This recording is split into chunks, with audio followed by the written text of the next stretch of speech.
Sir நான் வந்து ஒரு மிலிட்ரி மேன் அல்லது நான் வந்து ஒரு போலீஸ் மேன், எங்களுடைய விதிகளின்படி என்னுடைய தொழில்படி அந்த சட்டத்தின்படி நாங்கள் என்ன பண்ணணும்னு சொன்னால் டெய்லி ஷேவ் அப்படிங்கிறத பண்ணியே ஆகணும், நீட் ஷேவ் பண்ணியே ஆகணும், டெய்லி நான் கண்டிப்பாக ஷேவ் பண்ணியே ஆகணும், இதுதான் எங்களுக்கான சட்டத்திட்டங்கள் அப்படின்னு சொன்னால் அங்கே விதிவிலக்கு என்பது உண்டு.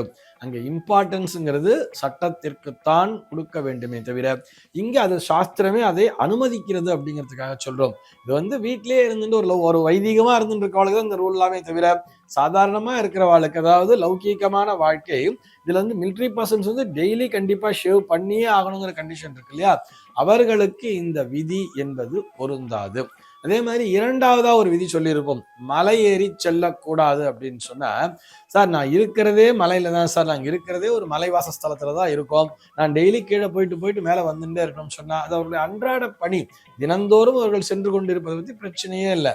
உதாரணத்துக்கு இப்படி கூட வச்சுக்கோமே, ஒரு திருமலைக்கு வந்து வண்டி ஓட்டுற பஸ் டிரைவர்லாம் இருப்பார், அவருடைய மனைவி கூட கர்ப்பமா இருக்கலாம் இல்லையா, அவருடைய டியூட்டியே என்ன, டெய்லி வந்து ஒரு பஸ்ஸில் வந்து மலைக்கு எல்லா பயணிகளும் அழைத்து செல்லணும், மலையிலேருந்து எல்லாரையும் திரும்ப கீழே அழைச்சிட்டு வரணும், இதுதான் அவருடைய பணியே.